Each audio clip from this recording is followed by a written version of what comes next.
Hi everyone, this is Mirela. Today is July 3rd, and I have a very, very special guest here. His name is Michael Reed. He's in United Kingdom, and he is amazing at what he does. He is an astrologer. He does specializes in Nakshatra, so we're going to cover those really quick today. He teaches courses, so I want to ask him what is he up to, what kind of work, is he still doing readings? I know he's really, really busy with everything. So welcome, Michael. It's an honor to have you. Oh, thanks for talking to me today. I appreciate it. It's wonderful. How was your eclipse? Whew, all over the place. That's probably the best answer I can give. I was feeling like 2 days prior and today even I was feeling really scattered. Just like all over the place, like having a hard time remembering things, like even more so than usual. So you can't call it old timers disease. It was actually me just like the energetics of it.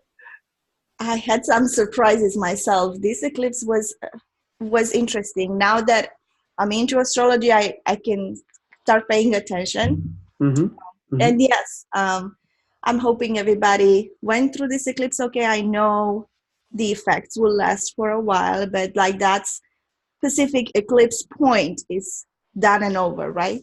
Yeah, you know what I like telling people? Eclipses are we get two sets of them a year, right? And they're kind of like cancel clear buttons, right? So you get to kind of go, okay, well, here's some changes that are coming up. Let's kind of push the button. So a lot of people get all freaked out about them and think that they're these really bad things, but they're actually quite helpful because what they do is they usually create a shift for like the next 6 months and begin to set some things in motion that are important for the individual to work on. And Mm-hmm. they're even more powerful when they set off particular factors in your own horoscope. I mean, they'll always be affecting something in your horoscope, even if they're just in a house. But at the That's same true. time, they can sometimes hit your personal planets, and that tends to make it a little more intense. So we're hoping for good change for everyone. Of course. Yes.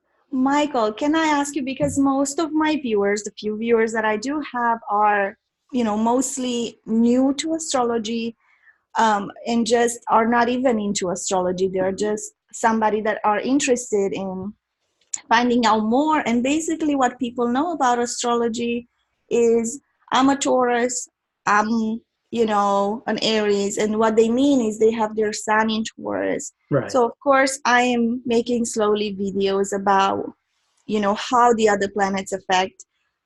But for those that have already gotten information about the astrological part of the horoscope, this is something that I want to talk about are nakshatras, because nakshatras are different. They're based on like the moon, and they're 27, and they give so much more perspective and depth into everything, and they are like dreamy. I call them magical. So I would love to ask you, what are these nakshatras? How do they apply to astrology? Well, here's an interesting thing. So first of all, the nakshatras are connected to the moon on a certain level because they're considered as the wives of the moon. And so in earlier times, when a lot more of the astrology was observational, so in other words, you look at planets against constellations or against the fixed stars, um, they would observe the moon's movement over the course of a lunar month against the fixed stars. And so that's how the whole concept of lunar mansions, which is another way of relating to them, is another word for the nakshatras. That's the connection between the moon and the nakshatras on one level. And the reason I'm explaining it like that is I find quite often people misunderstand and think that it's only their moon nakshatra that's important. So your ascendant nakshatra is important, your sun nakshatra is important, your Mars nakshatra, they're all important. The reason for the relation to the moon is because the moon in astrology relates to our consciousness. It relates to something in Vedic philosophy that we call the manas, or our sensory mind, okay? Whereas the sun relates to the Atman, or the soul.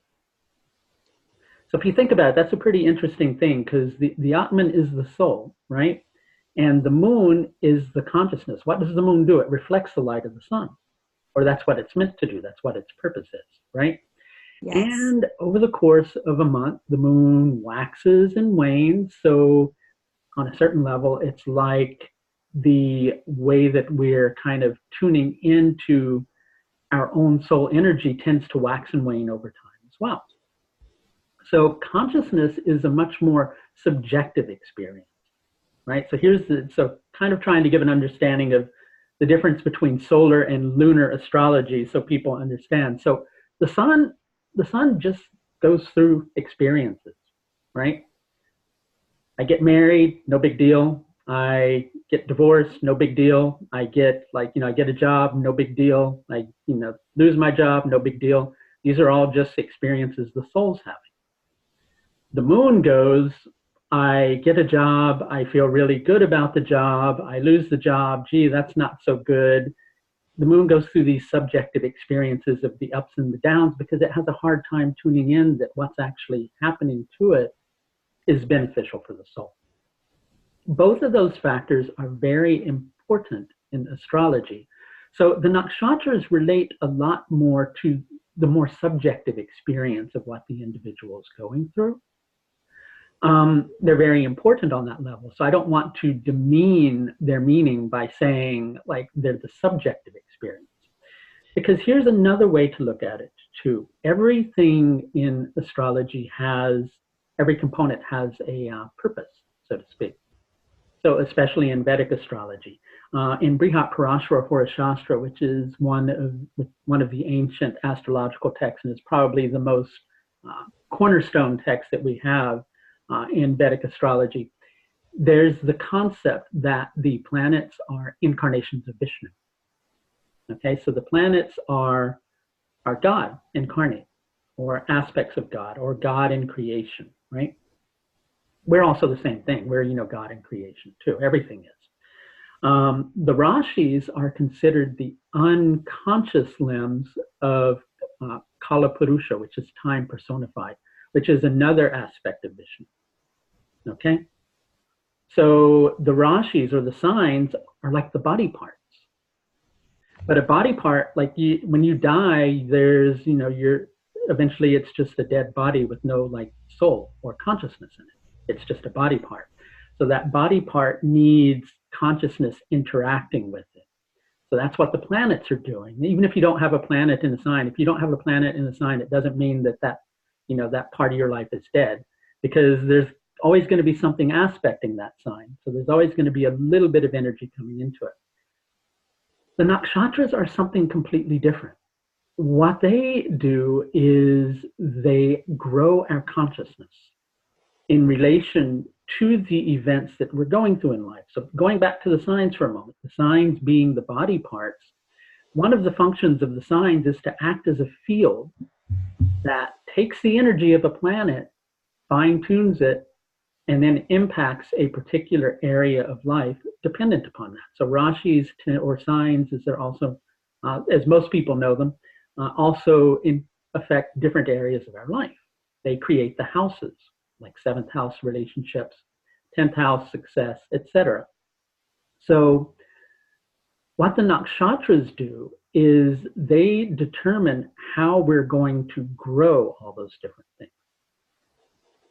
So they're a very important factor to understand, and I find that quite often people misunderstand them, okay, as is quite common. And people tend to focus a lot of times on purely the predictive level of them, which, whilst that's important, if we're working with predictive astrology, there's a much greater purpose to them. For instance, if you, let's say if somebody has a planet in Bharani Nakshatra, which Bharani Nakshatra generally tends to bring about this feeling on a certain level of the individual sometimes goes through hardship, but that hardship creates great transformation in their life, brings release, moves them on to a different area of life. Well, it could be that with whatever's placed in that particular nakshatra, they're meant to learn about letting go, or allowing transition, or sometimes learning that sometimes the good things in life require a little bit of struggle or a little bit of difficulty. So they're meant to learn those So particular. that would be a more cruel time in their life, would you say? It can be, but it's not always necessarily. So here's the thing, right? Cruel, gentle. Number one, most people tend to, with planets, not speaking Yes. about nakshatras, but with planets, people tend to use the term benefic and malefic, right? And that's not really good terminology, I feel. Like the appropriate terminology is somya and krura, which means gentle and cruel. But even that gets misconstrued because somebody is attacking you, chances are you're not going to be going, oh, gee, that's okay. You can just go ahead and come on and attack. You're going to defend yourself. So you're going to be cruel. If you have like a tumor somewhere on your body, you're going to like want the surgeon to take a knife and get rid of that tumor. That's being cruel. So the cruel energy becomes necessary in certain areas, as does the gentle energy. But back in terms of relating that to the nakshatras, they can bring about experiences that may feel cruel, but we're meant to understand the deeper implications of that. And that we relate to our existence in very here and now sets of conditions. And that's good on a certain level because it keeps us present, with the exception of when we begin to drift and get worried about the future, or we begin to dwell on the past. But when we want something, we want it now, right? Or when we're going through hardship, that's all we can focus on is that hardship that we're going through. From the cosmic perspective, this lifetime is just a drop in the bucket, and that's it. So you may view your lifetime, or somebody might view their lifetime as being difficult when they're going through those things, and rightfully so. They should go through that experience it fully, but at the same time with the understanding that this is something that's bringing them towards a greater level of wholeness and not negating that experience. And so I think people get too externally focused with the nakshatras, and they miss the internal lesson that's coming from it, which from a therapeutic perspective in astrology, you can really help someone if you understand their nakshatras. So for instance, I might have a client that has, because I do a lot of work with house cusps, that has their second house cusp in Mrigashira Nakshatra or something like that.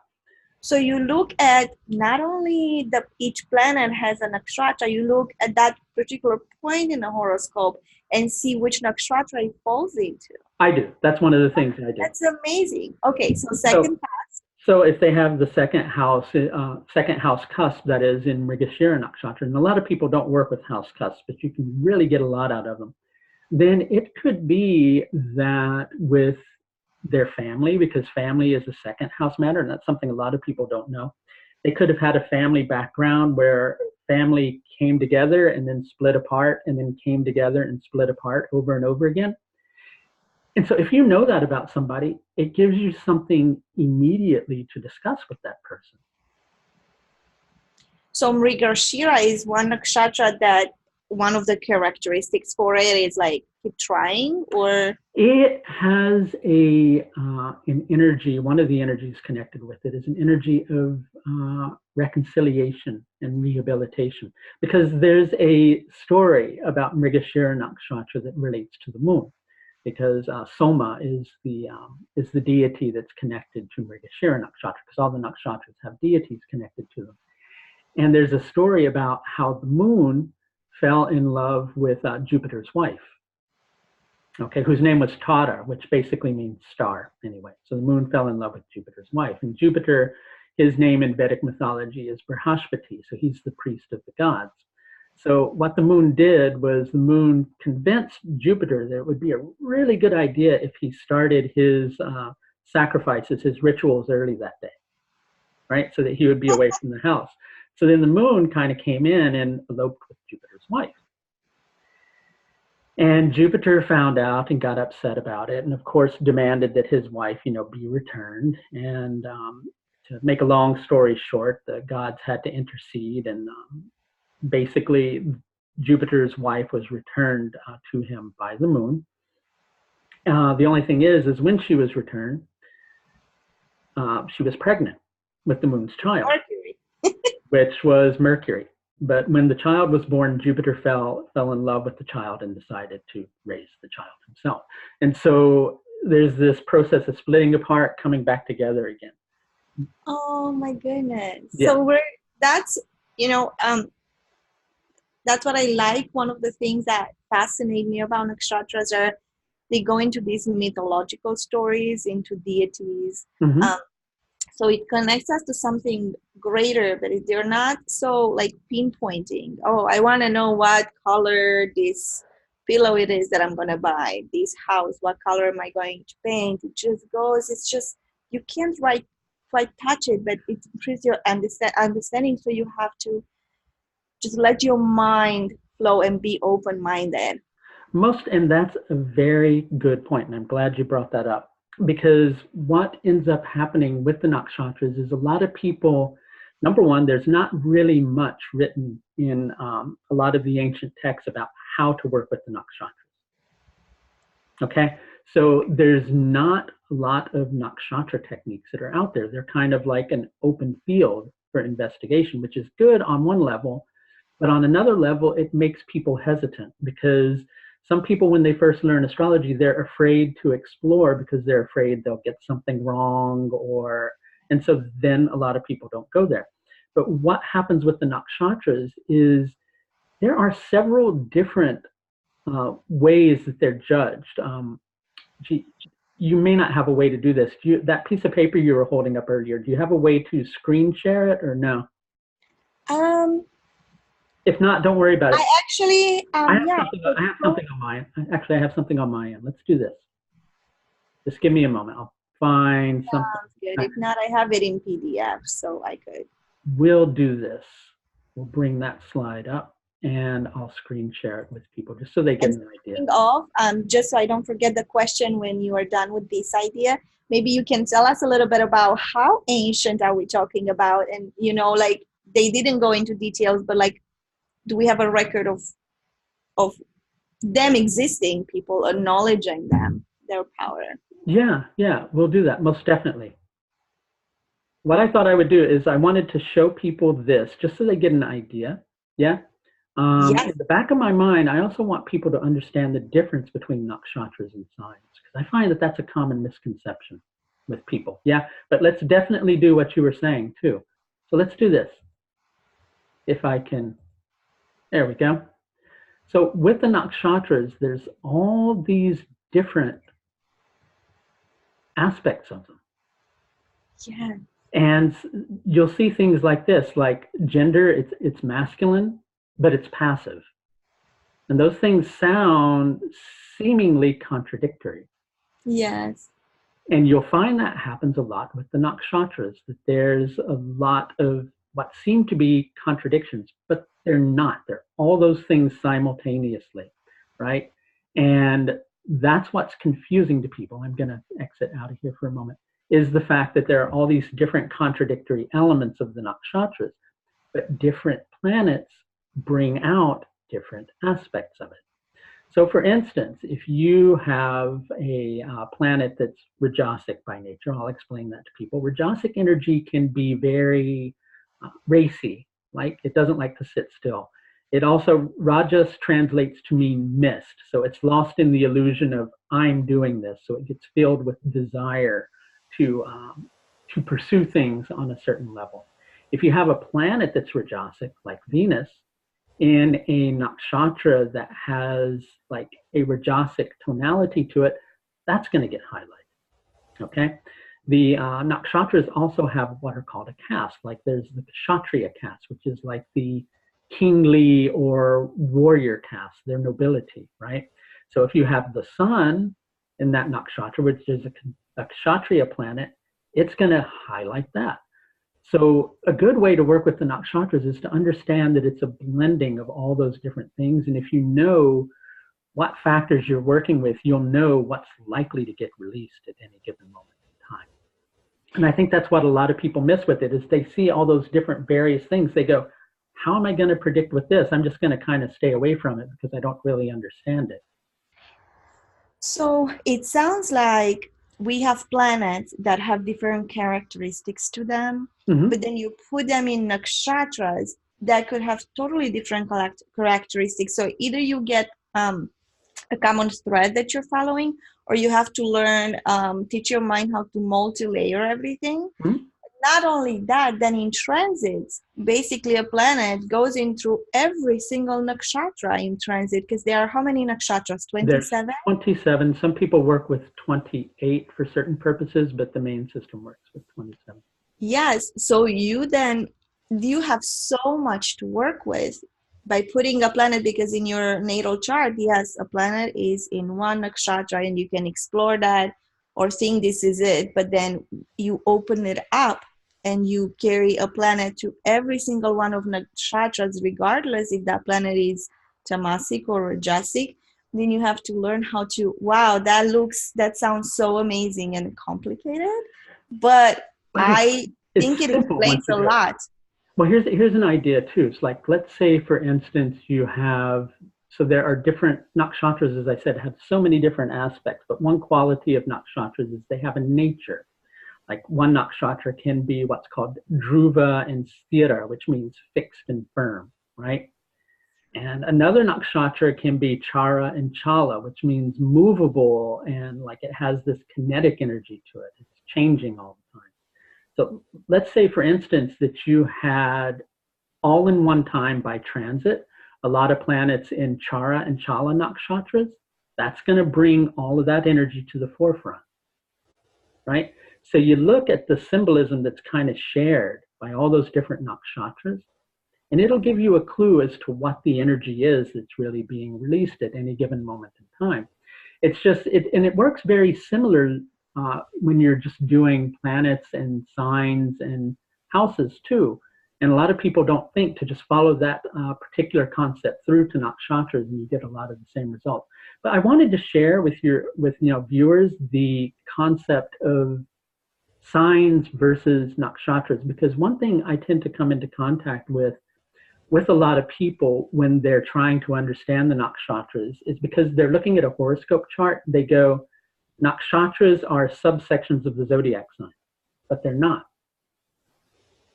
They're a completely different division of space, right? So there are, within Vedic astrology, there are two main schools of thought these days. There's a school of thought that works with the sidereal zodiac with sidereal nakshatras. And there's a school of thought that works with the tropical zodiac with sidereal nakshatras. Regardless of which system that you use, the nakshatras and the zodiac are two separate things. They're two separate divisions of the heavens. So I just want to have a brief astronomical explanation in order to share. Yes, please do. So we're just trying to put them on paper in order to create like a horoscope that we can see. We do our best, but exactly. So here's the situation. So this green circle, and this is from this is a diagram that Ernst Wilhelm made, and I really like sharing it because it explains this very well. So this green circle in the middle here is the Earth. Okay, this yellow ellipse that you see is called the ecliptic. So what the ecliptic is as you know, the Earth rotates around the sun, our perspective here on Earth makes it appear that the sun is moving north and then back south again, and then north and then south over the course of the year. And this is what causes the solstices. So the zodiac takes that ecliptic, it takes the ecliptic circle or the ellipse, and it cuts it into 12 equal sections, right? And that's what signs are. That's what the rashis are. The sidereal zodiac takes those 12 sections and maps them to the stars, okay? The tropical zodiac says these are, you know, independent on a certain level. Well, actually, really, both systems, I think at the root, people who've been doing astrology for a while, working with both systems, understand that they're two separate systems, right? But the tropical zodiac school of thought is going, the zodiac is really just those 12 equal portions of the ecliptic. Now, what the nakshatras are, is they take the sphere of the stars and they cut it into 27 equal portions, right? Here's the difference. As the Earth rotates on its axis, the sun appears to move north and south, north and south. That doesn't happen with the stars. They move east to west. So it's a completely different division of the heavens. So if you're using a sidereal zodiac with sidereal nakshatras, those two divisions are separate but joined together. If you're using a tropical zodiac with sidereal nakshatras, those two divisions are separate but joined together. And they're joined together for the sake of horoscope interpretation, but they're completely different divisions of the heavens. And I think that that's a lot of what people miss. And the reason I like rectifying that thinking with people is when people begin to learn astrology, they begin to develop the understanding that if you have a planet in its own sign, that planet becomes stronger.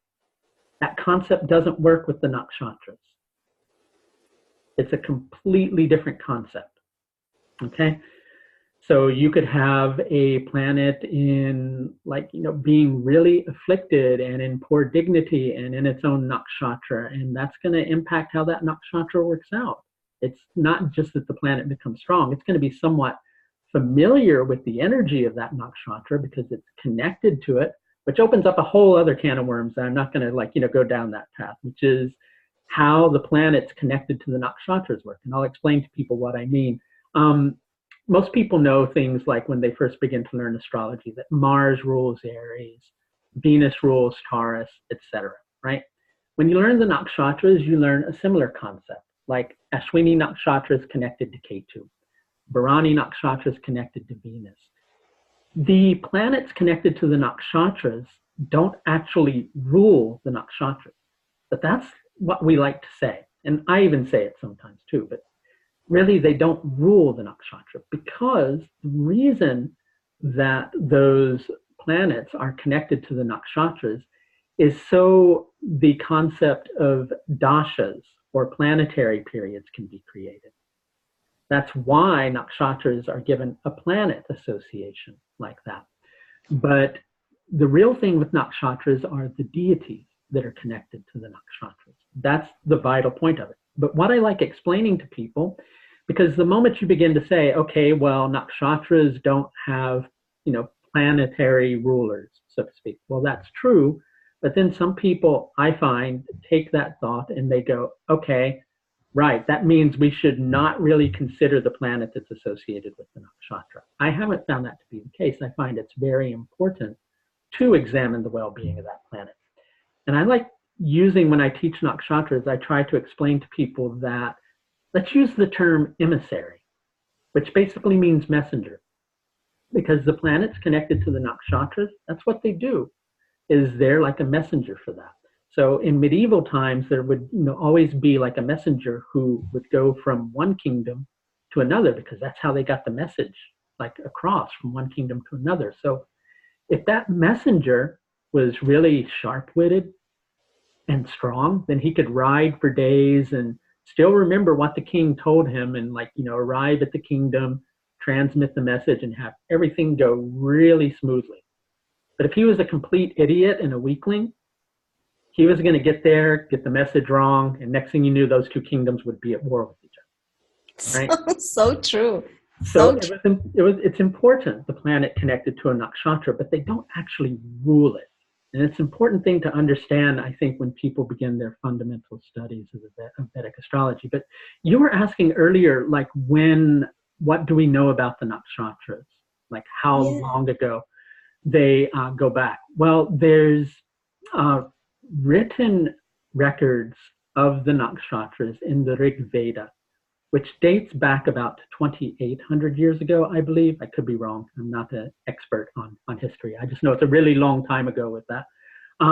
But mainly what's written in the Rig Veda about the nakshatras is just the deities that are connected to the nakshatras. They speak about the nakshatras by speaking about the deity. right? So there's no real description. There's a new text that there are a lot of new translations surfacing of, and it's from a text called the Krishna Yajurveda, and the text is called Taittiriya Brahmana.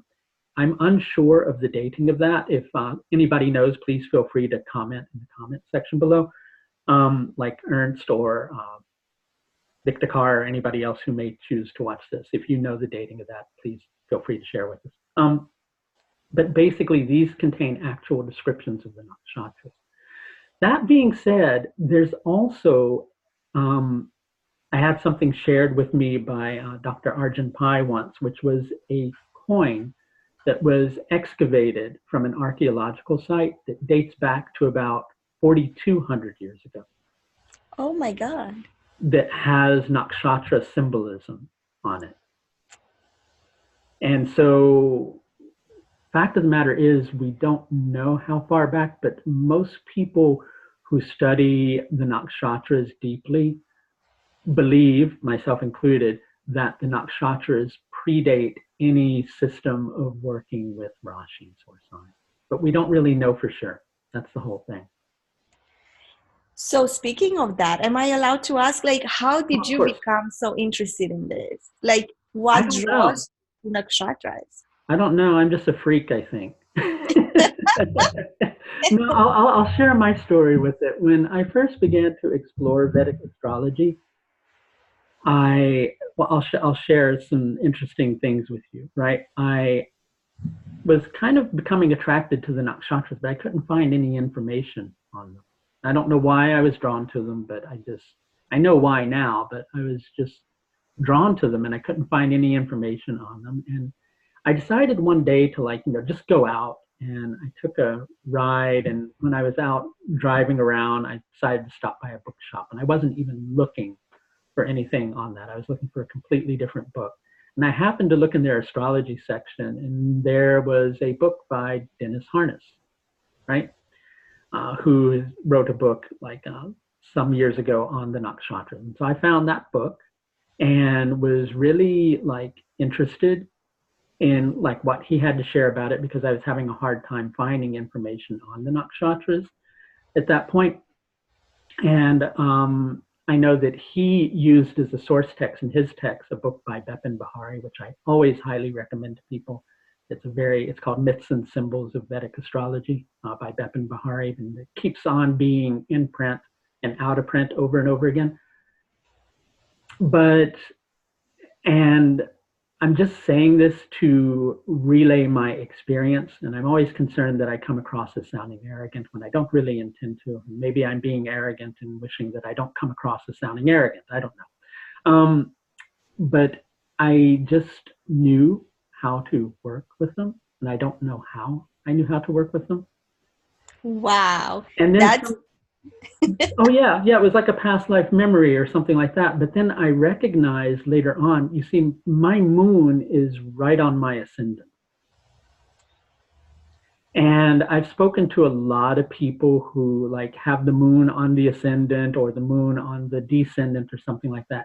Every single one of them is completely drawn to the nakshatras. Anybody who has a very big lunar focus in their chart, they generally get extremely drawn to the nakshatras. So I think that's why, astrologically. But it just started, and I began to explore them and ask people questions. That was one of the best ways for me to learn about the nakshatras, was to take what little symbolism I knew at the time that I was learning and ask people. If I saw something there, I'd go, let's say, for instance, if I saw a career indicator in Bharani Nakshatra. Bharani Nakshatra has as its symbolism a yoni, or the vagina, so to speak. And so I would ask the person, if I saw a career factor there, I'd go, have you ever had any interest in being a midwife or a gynecologist? Just to see what feedback I would get, and if the answer was no, I'd go, okay, well, that's odd, because that's there. Why isn't that happening? And then so I'd just take that information and try to work with it from that perspective. So these, first of all, you are the least arrogant people, the person that I've ever met. Oh, So thank you. you're not going to come across as that. If anything, um, your reputation is that you are very humble, and I see that from your work and from your videos, and you're just very involved, and that's why I had this curiosity because now you've worked with them and you are willing to share that information, which is awesome. Because think about the fact that we don't have access to this information, there is so little on it. Does that mean that people didn't know, didn't have the knowledge about Nakshatra, or does it mean that it wasn't um, put out there in a form, either verbal or in writing, that can be transmitted further? I actually have a thought on that, which is when nakshatras were first being worked with, it was less for the sake of prediction and horoscope interpretation and more for the sake of planning rituals and festivals. So priests who were doing that, they knew like all about the nakshatras from earlier times and from oral tradition and things that were handed down. And so that's why you don't have quite as much in the way of written records about them.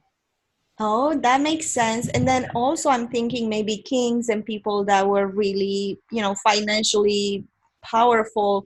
They were the ones able to like hire the scribes to transcribe something. So they probably chose to transcribe something that can give you like a clear prediction. Am I going to be a king in this life? Will I be a general of the army? So I guess that those kind of like more concrete predictions were more of interest to them, and versus these which takes you so much into emotions and psychology and Yeah. counseling, which is different than what people of power want to invest in. But here's the thing too. Two things I want to comment on there. First of all, being an astrologer back in ancient times didn't ensure you a long life. Depending on who you're upsetting, how much Because truth. if you got something wrong, it was over and done with. So you had to have a good success rate, right? Otherwise, you weren't going to survive really.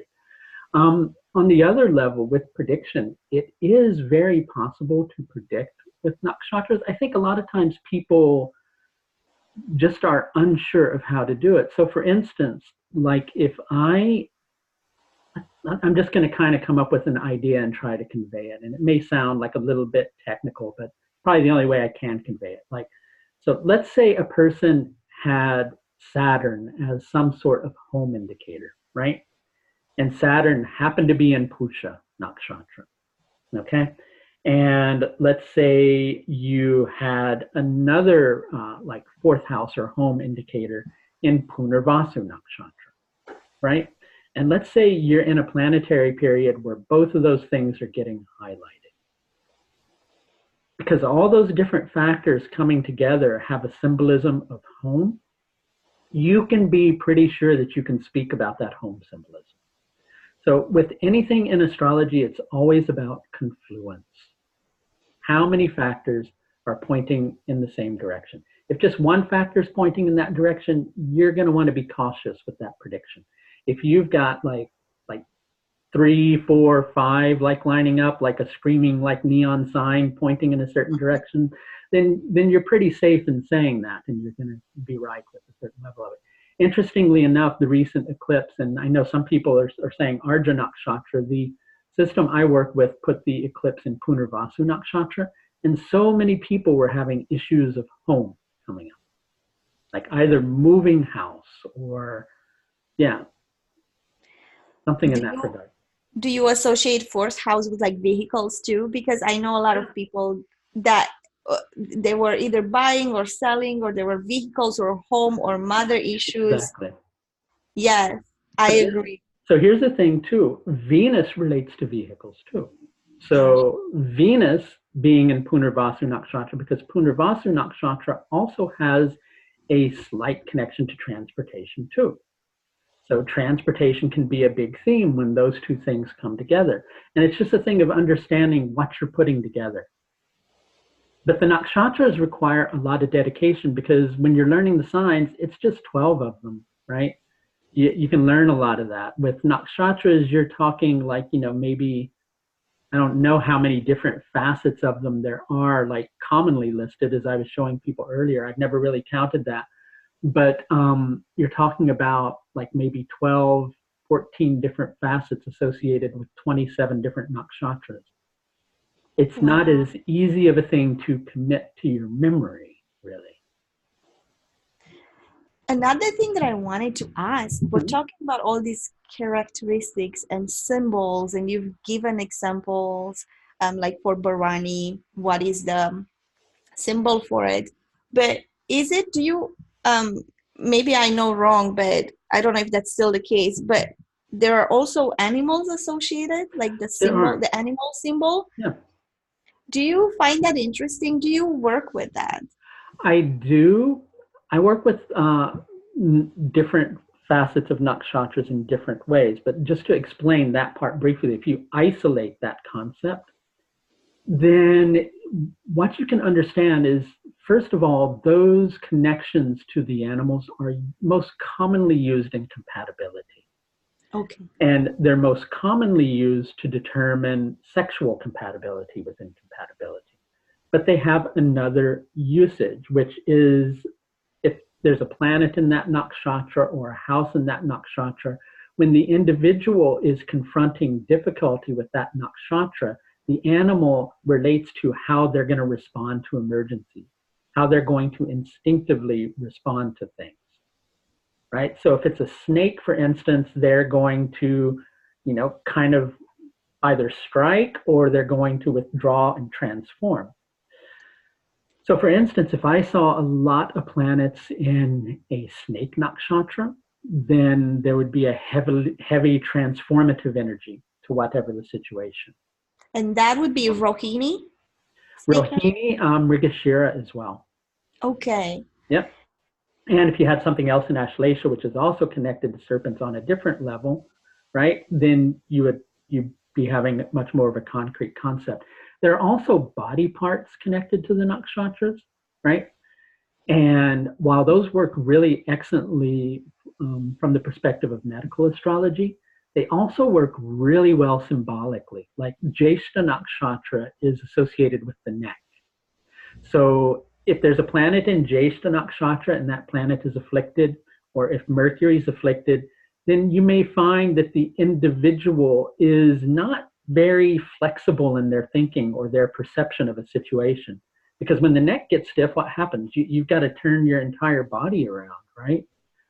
So Punarvasu Nakshatra is connected to the fingers, right? So fingers are quite often, getting involved in things, fine tuning things, and there's somewhat of an energy of fine tuning with Punarvasu Nakshatra. So you can really understand a lot about the nakshatras from the body part that's connected to them as well. So you can take them physically and literally, but also you can look at them more holistically and just Correct. derive meanings. Correct. Correct. So, for instance, I believe Uttada Ashada Nakshatra is connected to the thighs, right? So, Uttada, the thighs, if you think about it, the thighs are very deeply responsible in connection with the buttocks, with moving our body forward. So, they're going to be involved in the practical act of doing something. So, if there's something you're trying to achieve, whether it be releasing yourself from the situation, because Uttada Ashada is also a moksha nakshatra, then the planet that's in Uttada Ashada Nakshatra is going to be very connected to the process of doing that thing, the action of doing that thing, even though it's a moksha nakshatra. And so then if, let's say, for instance, you had a planet that was afflicted in Uttada Ashada Nakshatra, or there was something wrong with the sun, and you had another planet in Jyeshta Nakshatra, and it was afflicted, then the person can get very bullish or very determined because they're perceiving things in one way that they're not open to any other perspective on. And I work with these things all the time, and especially working with them therapeutically, you can find that if you speak to people about that particular concept, they've got that going on in their life. So with the nakshatras, it's just that you have to work with all the different aspects of it, which I think is daunting to a lot of people. And I also think that people are afraid to explore with nakshatras and with astrology in general, because when we're first learning astrology, we're concerned about getting things wrong, or, rather getting things right. And so quite often, if we haven't learned it from our teacher or read it in a text, we don't go there. But if you have an idea or an inspiration to explore something, that inspiration comes directly from God, right? Yes. So explore it, find out if it has validity, so you can make sure that you're not just, having some random idea. Test it, see if theoretically if it works, and if it does work, then you've got a technique and you've got a way of working with things. Even if it's not written down somewhere, it still works. Yes, some of the things, and I don't talk about this, but when I first I found Ernst was in 2017, right after I went on in Tennessee to see the total solar eclipse. So I Mm-hmm. was there. My whole life changed without any, like, I had no plans of learning astrology. I didn't know what sidereal astrology is versus Vedic versus tropical. I just bought Kala and I started studying it. I haven't stopped since. But before that, I remember it was like 2011 or 12. I was going through, I was feeling weird in relationship, in the relationship I was. So it was difficult for me. And I think I started to wanting to find myself. So I found somebody's work. Her name was Carol Allen, and I don't know if she was a student of Earth as well, but she was doing compatibility work. So she had this nakshatra. I didn't know what nakshatras were, but I bought her book. And I found my nakshatra, and it said it was Mula. And then about Mula, it said I like to get to the root of things. And I'm thinking, oh my God, I'm a pharmacist. I work with, Yeah, well, in the day you would work with plants and exactly. all that, and it's like a cruel kind of nakshatra. And it said my male my animal symbol is a dog, and then the relationship that I had, he was Ardra, which is the female dog. So I was and then I was thinking about my sister, because she's a monkey, and when she gets upset or in a crisis, she starts fooling around instead of getting upset. So Right. to me, just the little things that I, and I haven't Exactly. explored them, but just from a person that I'm looking back, before I knew astrology, before I knew anything, nakshatra spoke to me. And I think, and that's my hope, that by explaining what nakshatras are with your help, people understand that there's so much you can get out of something without getting like very technical. Most definitely.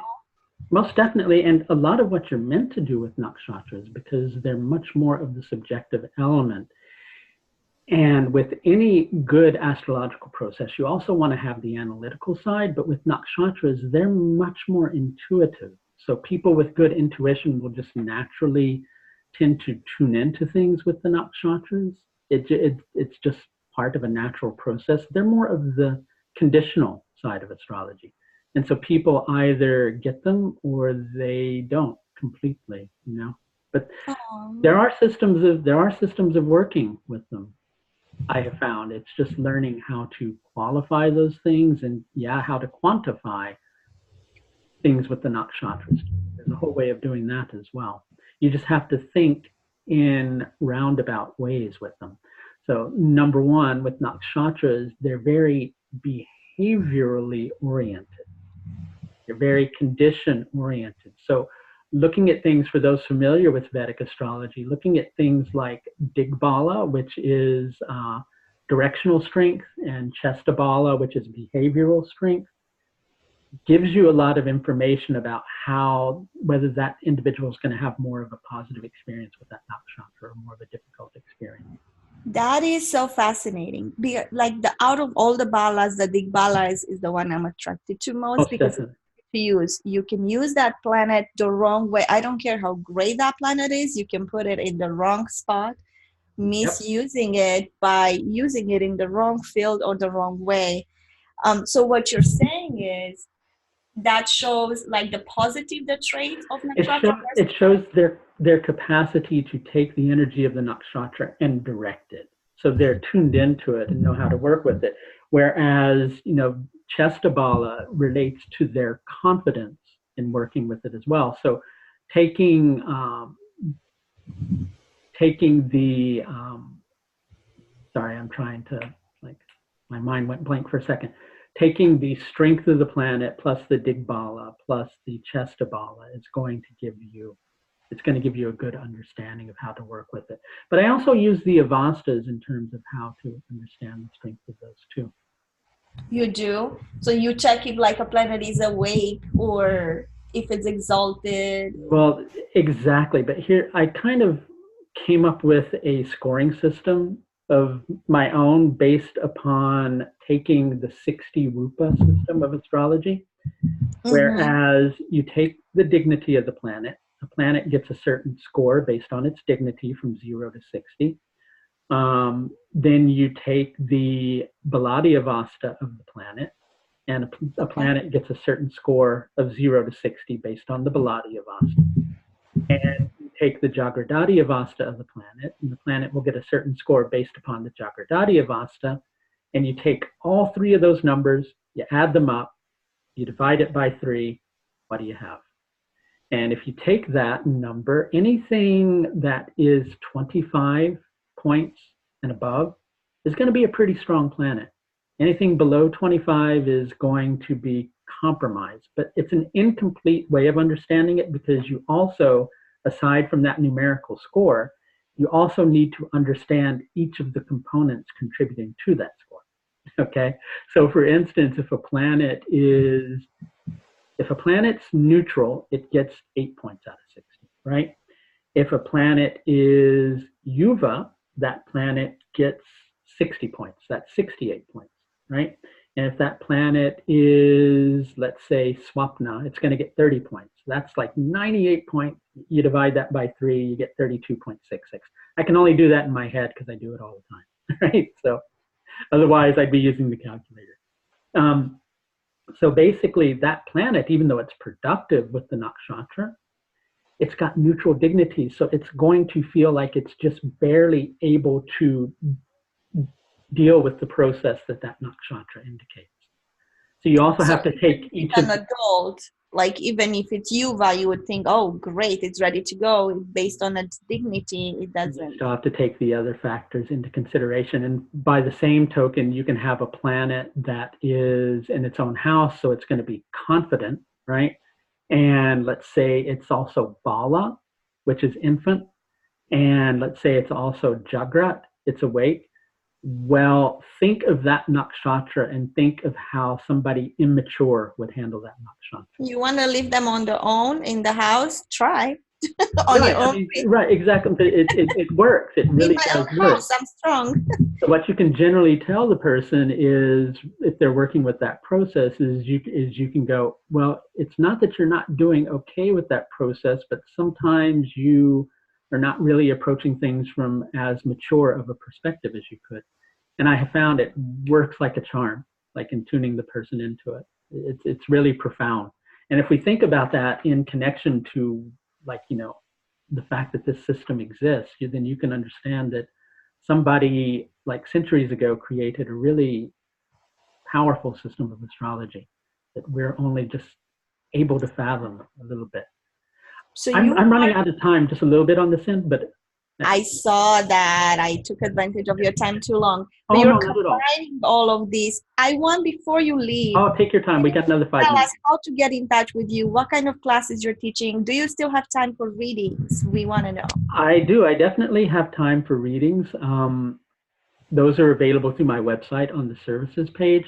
I am presently teaching classes that are getting ready to end, and I have 5 new classes starting. So, do you write any books?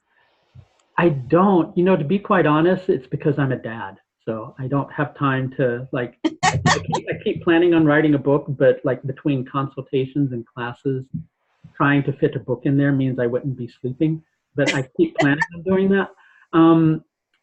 But basically, I have a class on the Panchangam, which is usually used in order to pick a good date for something. But they're the factors that I use in putting together my lunar transit videos and the articles. And so basically, What that class is doing is teaching people how to do that themselves. And that starts in August, on the 3rd of August. And I'm also teaching a 44-week webinar course that starts at the end of August on the Lajatati Avastas. And next year, I'm teaching a Nakshatra technique course. And there's presently a Nakshatra course, just to explain briefly. In years past, when I did a Nakshatra course, I always combined teaching the Nakshatras with Nakshatra techniques. But I kept having repeat students who were coming back, and they were going, oh, God, I got to sit through all the information on the Nakshatras again. So this time around, I decided to isolate the two. So I'm presently break it down. Yeah, I'm presently teaching a course on what the Nakshatras mean. People can jump in on that course at any time. It's on Friday nights. It's listed on my website, which is AuthenticAstrology.com. It's on Friday nights. We're into the second semester, but you can register and you get all the first semester recordings so you can reflect back on those. And then next year in March, which this is presently open for registration too, I'm going to be teaching a course on just Nakshatra techniques. It's going to be like almost a year-long course on just techniques. Wow. Even the 44 weeks, it looks very comprehensive. So I think I'm going to take one of these classes myself. I was thinking about it for a while, and we appreciate you sharing the great information that you gathered in time. It's my pleasure. So much for sitting down with me. It was very... Thanks for agreeing to do this. And by the way, everybody should head over to your YouTube channel. Can you tell people about your YouTube channel? Yes, my YouTube channel is Chart Rectification. Mm-hmm. I also have a website. It's called chartrectification.com. You can find me on Facebook under Chart Rectification, or you can find me under Mirela Ngo, and that's NGO. That's my name. So you're going to find me very active everywhere because I'm inspired about astrology. I'm trying to learn. I'm trying to find out what this astrology is all about, and it's amazing. So thank you for mentioning my no worries. work. Most definitely. So thank you for agreeing to come onto my channel and interview me. Oh, it was a pleasure. Hopefully we can do this again. Thank you so much. Definitely. All right. Have a lovely day, everyone. You too. Bye now. Bye.